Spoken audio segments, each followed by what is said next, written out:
My New Life in Equestria by MaxBeezy. Chapter 9. The First Week. Walking onto Sweet Apple Acres at early morning is a strange time. It's very quiet, kind of eerie, but also calm. The nice cool breeze swaying the trees around, but the sound of apple bucking is nowhere to be heard. But I'm getting ahead of myself.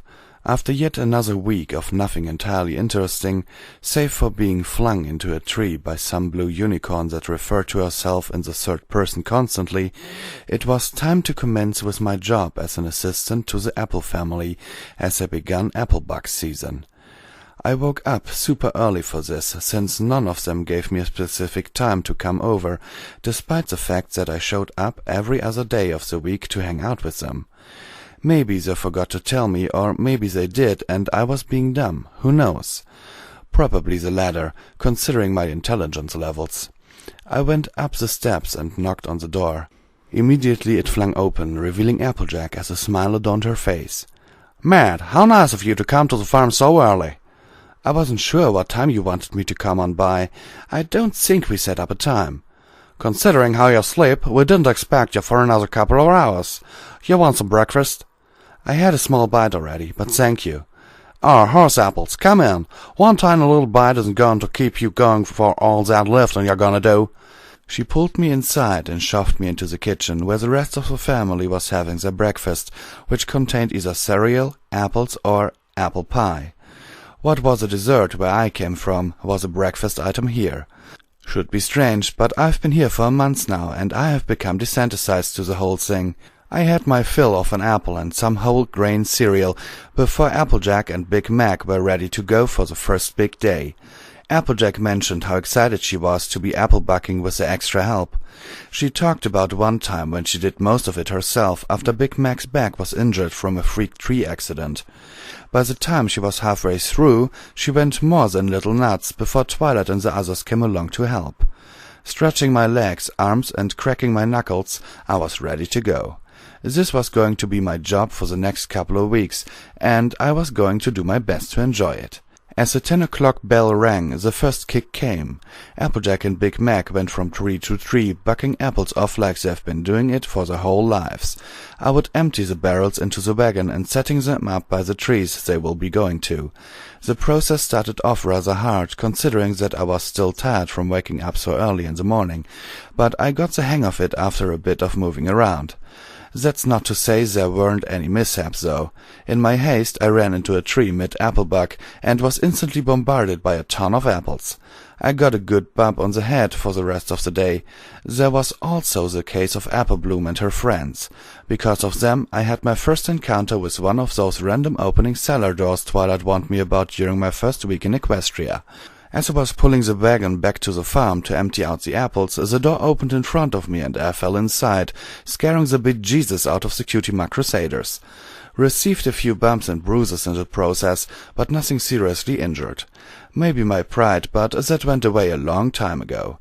They apologized to me after some scolding by Applejack. She seemed really concerned for my safety, kind of protective, so I assumed it was because I had a tendency to get hurt all the time. I don't know why, but after being in this world for as long as I have, I don't mind so much when I get myself into injury-causing situations. It seemed as if I was getting used to it, like it was a daily routine. Besides, it provided a good laugh later on. For the next few days, all we did was applebuck all over the farm. Even with two of them powering through the trees, they only hit a quarter of the entire field. They would routinely ask me to get them water, and I would oblige, running with all my might across the orchard to fetch them a glass of water. Eventually I would get them both a huge bucket of the stuff and carry it around in the wagon for them. Saved lots of running time and energy. That didn't stop me from coming home every night with joints so sore that it was hard to move the next day. I kept on going. I had to. I wasn't going to chicken out after all this time, looking forward to the day where I would actually go outside and work. The Apple family was grateful for my help. I was just happy to make myself useful for once. Before we knew it, the first week was up. We ended on a particularly hot day, the hottest day of the year, so I was told. We were all sweating profusely, panting from all the moving around that what we did. How did we do? I asked. Just about halfway done, Applejack said. I think it's a good place to stop for today. We'll continue next week. Use the weekend to cool our muscles. Good idea. I give them the thumbs up. I'm bushed. I got an idea, Big Mac said. Come on, you two. Big Mac led us past the farm and all the way to a massive lake right outside Ponyville. As we walked down the rickety dock, I was awed by the lake's size. That thing was so big, a giant sea monster would have had a field day inside it. Bad idea to put that thought in my head, as I got nervous to think of diving in. Go on, Matt, Applejack said. You first. I'm not sure about this. What's the matter? Can't you swim? I can swim fine, it's just, are there any monsters in there? No, there hasn't been a report of a lake monster for 10 years. What? That didn't do much to boost my confidence, whatever little there was. Just go in there. What are you, chicken? I'm more cautious than anything. Maybe we should— Too late, Applejack shouted. Unexpectedly, I feel her jump onto my back and latch onto me as I fumbled around from the added weight on me. Gah! Pony on my back! Pony on my back! I stumbled around the dock. Yee-haw! Ride 'em, cow pony! Applejack was having the time of her life, treating my back like a bull riding competition. My little clumsy dance around the dock came to an end as we both fell right into the lake. For summer weather, the water was shockingly cold. One could almost be forgiven to think that winter came the instant we fell inside. I swam right to the surface in a panic, spitting out water and screaming about the temperature. Applejack came up shortly afterwards, chuckling that memorable chuckle. "It's cold!" I shouted. "How is it so cold?" "Don't know. It's always been like this." She looks at me and starts laughing. "Matt," she smiles, "you're wearing my hat." I move my gaze upwards and see that I was indeed wearing her hat. So that's why my hat was so heavy all of a sudden. As I looked up, the hat's weight came down over my eyes. My hat was a little too small for the extra space. I chortled at my blindness. "Let me help you." I hear her swim over to me, moving the hat up, letting me see once again. "That's better. You don't look too bad in a cowpony hat." "Maybe it's something I could get used to," I say with a smirk. Her cheeks blushed a soft red, a sight I hadn't seen since our small misunderstanding when I went to see her farm for the first time. The moment is then cut short by the sounds of not only Big Mac, but the Cutie Mark Crusaders, who followed us over there without my knowledge. "Cannonball!" Big Mac screamed with joy as he jumped into the water with a big splash reminiscent of a miniature tidal wave, separating myself and Applejack in an instant. The other splashes by the Cutie Mark Crusaders were considerably smaller, since they were only fillies. The thoughts of being attacked by a sea monster disappeared from my mind as we all laughed and played in the lake for hours on end. The coldness I was feeling was all but gone, though I was sure it was going to come back later in a much unwanted cold fever. As the sun was setting, we all came out of the lake and back onto the dock, still chuckling at all the fun we had. My clothes predictably clung to my skin, while the coats of every pony seemed perfectly fine, if not for the massive amount of water that soaked them. "We should do that again sometime," I said. "Yeah!" Applebloom exclaimed. "That was fun." The other Crusaders nodded their heads in agreement. "Next week, when we're finished up with applebox season, we'll take another dive," said Big Mac. "Let's get back to the house and dry up." I separated myself from the group, waving them goodbye, and started my walk back home. "Wait!" Applejack called out to me. "You're not coming with us?" "You go on ahead. I'll clean up at home. I'll see you Monday." Before I left, I noticed the disappointed look on her face. "Is something wrong?" "Nah," she returns with a smile. "Just tired is all. See you Monday." She waves goodbye and goes back to her family, who have already trotted off. I walked back home, wet and cold, the water leaving a trail every step of the way. Eventually I made it back to the house, still dripping, but not as much as I originally was. Spike and Twilight were sitting by the couch, reading their own books, when they look up at my soaked self. "Wah!" Spike said. "You're all wet." "What happened to you?" asked Twilight. "We went celebrating the first week by jumping into a lake. Now I'm wet, cold, tired, and probably a bit dirty. So I'm going to take a bath before going to bed." I headed towards the bathroom. "Matt?" Twilight says. I look back at her. "Why are you wearing Applejack's hat?" I glance up to see that I was still wearing her hat. I take it off, amazed that I had it on the whole time. I had no idea I was still wearing this. I look up to see the two of them looking at me with curiosity. When we fell in, her hat floated over and went on my head when we surfaced. I guess I never took it off.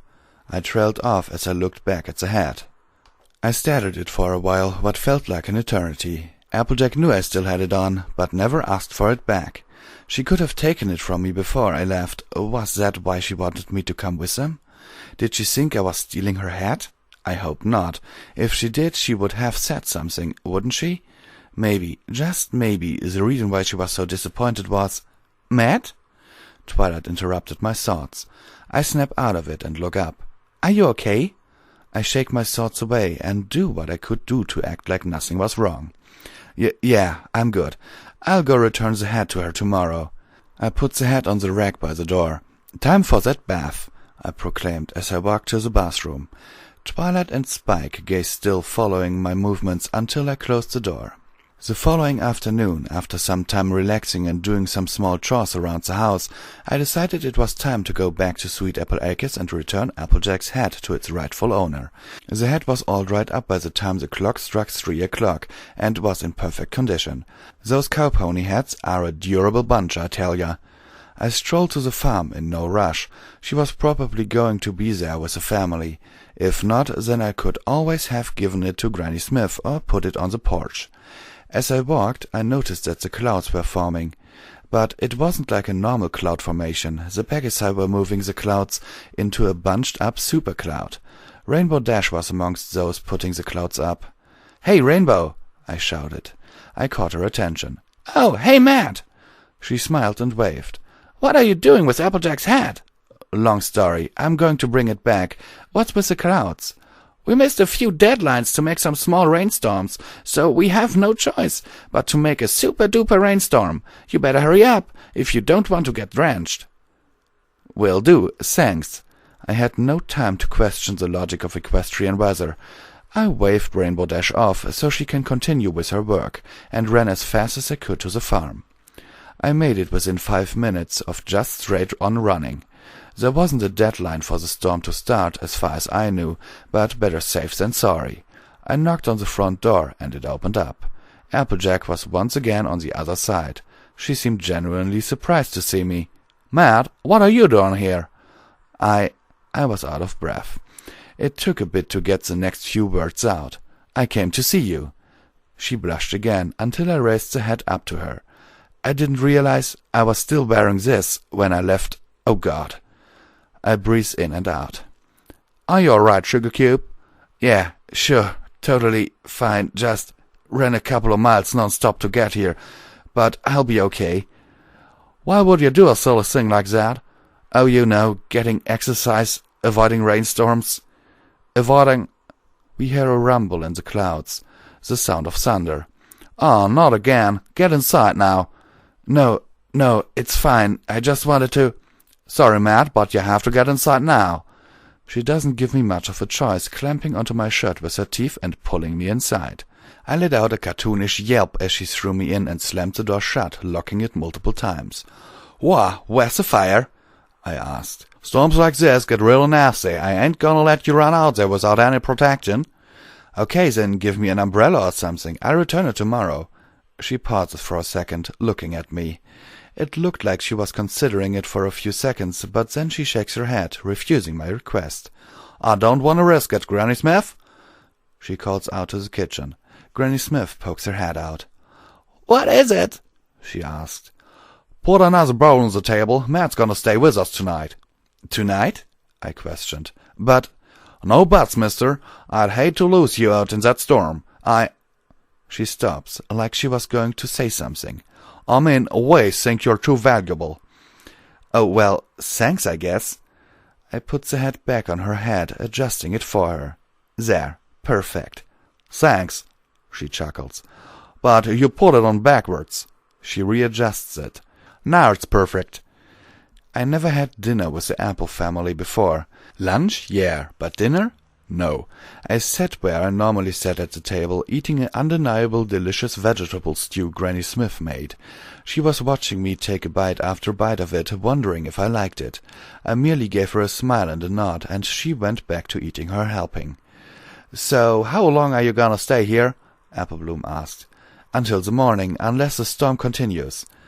"No, I mean, how long are you gonna stay here in Equestria?" "According to the princess, for the rest of my life." "Aren't you gonna miss your friends and family? They must be awful worried about you."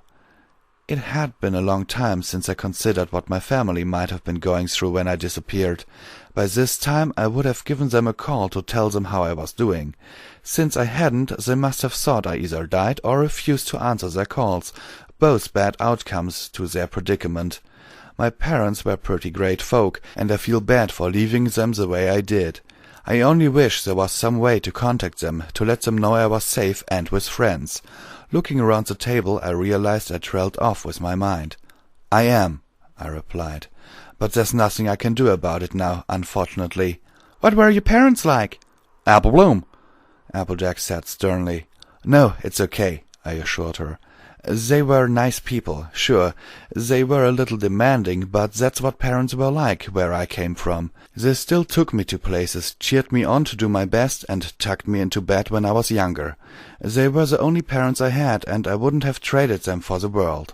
The thought of missing them hit me like a ton of bricks. Soon I felt a tear run down my cheek. "Huh? I haven't done that in a while." Apple Bloom pushed a napkin my way, allowing me to dry my tear. "Thanks, I'm sorry, I didn't mean to get all sentimental on you guys." "I know what'll cheer you up, Sonny." Granny Smith gets up, walking to the living room. "Follow me, you'll feel better in no time." "Granny, don't," Applejack pleaded. "It's embarrassing." Apple Bloom joined in. Yup, Big Mac agreed. "Oh, quiet there. I'm sure Matt would love this. Sit down, you." I walk into the living room, where Granny Smith had a big book on her lap. I sit down next to her, and she instantly opened up the book. It was full of pictures of the Apple family at various points in time. The others winced in embarrassment as Granny Smith flipped the pages to reveal them as fillies. "This was Applejack at 2 years old. She had a little trouble walking, as you can see." She shows me a picture of Applejack walking into Big Mac. "Aw, you look so cute, AJ." I grinned at her. "Stop it, you." She pushes me in annoyance. "This ain't funny." "And this is Big Mac, first apple bucking." She shows Big Mac getting rained on by dozens of apples. "He cried for hours when that happened. Couldn't get him on an apple buck again for more than a month." Granny Smith, please, Big Mac said. "No more." She continued on with the picture show for a while, each picture proving to be more embarrassing than the last. For me, it got even funnier and sometime cuter. They all made rather adorable fillies, which was more than I could say for the babies of my world. "And this here is Apple Bloom at her first day of school." She shows a picture of Apple Bloom crying in the middle of a school crowd. "Pure young'un, didn't want to leave the house." Apple Bloom knocks the book from Granny Smith's hoof. "You didn't see nothing," she shouted. "Oh, fine, you party poopers. I'm going to bed and read my stories." Granny Smith got up from the couch, beginning her trot up the stair. "Good night, y'all." "Good night, Granny Smith," they all said in unison. Big Mac and Apple Bloom said their good nights as well and went up the steps to their respective rooms. All that sat in the living room was just me and Applejack. I wasn't sure at the time, but being alone together felt rather awkward. Good night, Applejack." "Hold on," she said. "You ain't sleeping on the couch." "Why not?" "It's rather uncomfortable." "Seems okay to me." I pressed down on the mattress. It felt pretty nice. "That's what you think, but after a while it'll start to hurt your back, and you know how that gets." "Oh, I considered the last back injury I got. You have a point. Do you have a guest room?" "That's the thing. We don't." "Then should I sleep on the floor?" "On the hot wood, in the middle of the rainstorm? Not likely." "We are kind of running out of options here, AJ. Where should I sleep?" She starts to stammer like she's getting progressively more nervous.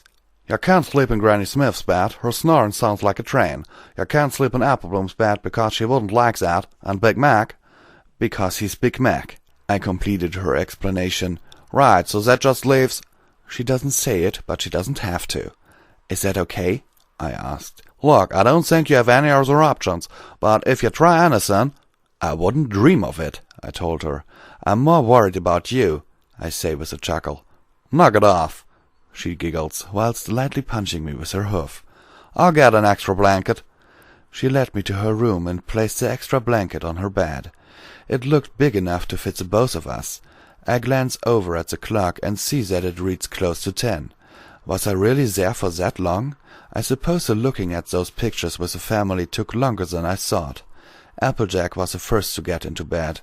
She stayed on the left side, patting the right with her hoof, letting me know it was okay to get in. I laid down and got under the covers. The bed was nice and cozy, which would have been great if I still wasn't so hung up upon the fact that Applejack was next to me. She watched me relax and saw the favorable look on my face. "You good?" she asked me. I nodded my head. "Well, good night, Matt." She turned off the light, darkening the room. The only source of light was outside, which wasn't much help. I watched her shift around, turning her back to me. Within a couple minutes I heard her fall fast asleep. I envy those who got into a dreamland that quickly. It normally takes me a half-hour to descend into sleep. I closed my eyes as I heard the storm raging outside, the wind blowing the trees against the window, their branches scraping against the house. The time it took to take me to finally fall asleep was a little more than the normal time. Being that I spent the week apple-bucking with the family, all I was dreaming about was more apple-bucking, only this time I myself was a pony, helping them kick trees, freeing them of the apples that were hanging from them. Every pony thanked me for my help, and I felt really good about— Crack! The sound of thunder and the flash of lightning woke me from my sleep. Damn, and it was a pretty nice dream too. I thought that when I would eventually turn into a pony, that I could be an even greater help around the farm. That particularly good thought would have to wait, though, as I turned my head to see Applejack closer to me, still sound asleep. I stared at her face, realizing how cute she looked when she was sleeping. I scooted back a little, trying to give her more room. Just then, crack! Another booming sound of thunder. Suddenly Applejack got even closer to me, landing a hoof across my chest. My eyes widened as I looked back to her. She was face to face with me now, practically breathing on my mouth. I looked back up at the ceiling, pondering what to do next. Do I wake her up, letting her know that we were having an amazingly awkward moment, or do I gently push her away, back to her side of the bed? I chose option B. I placed a hand on her shoulder and began the slow progress of pushing her away. Then, boom! Another thunder noise. In an instant she lunged at me, holding me in a tight embrace as she rested her head on my chest. She whimpered as her grip became tighter. "No," she quietly said.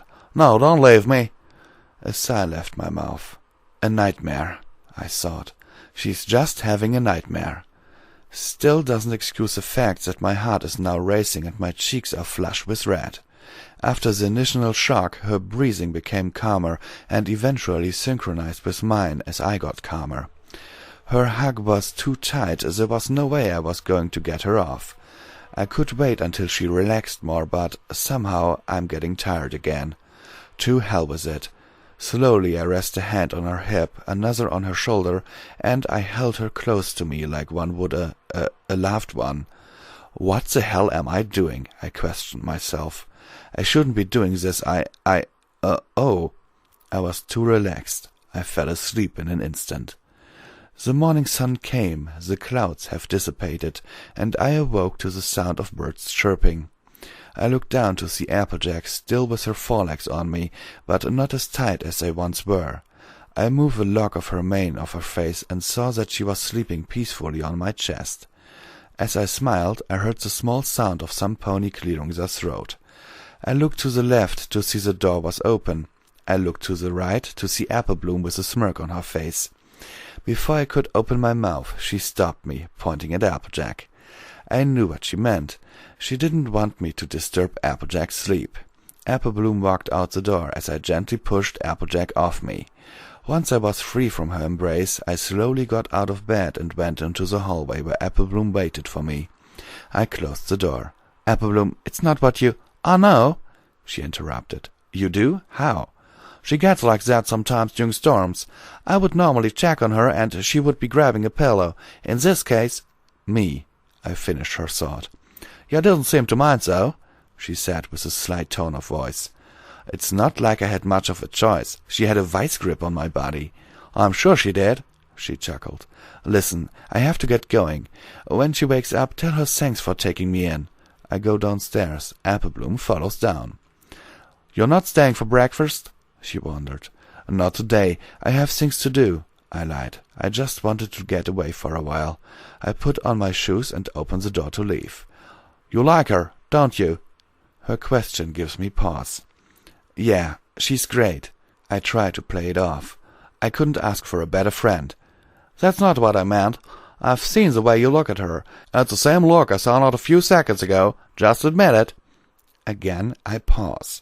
What do I say to something like that? It's true, I think Applejack is a great friend, my best friend even. We get along the most out of the 6 ponies, we hang out the most, we enjoy each other's company, and holy shit.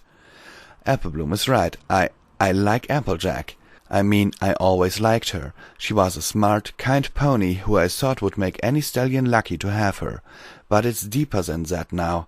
I like her. But I can't admit it. I won't admit it. Not now, I thought to myself. Maybe when I become a pony like her. I continued to think. I'll tell her then. Yeah, that sounded like a good idea. However, I was currently giving Apple Bloom the silent treatment. I left her hanging with an answer. I give her one. "I can't," I cryptically say, and walk right out of the door and onto the path that will lead me back home. The next week is going to be a hard one.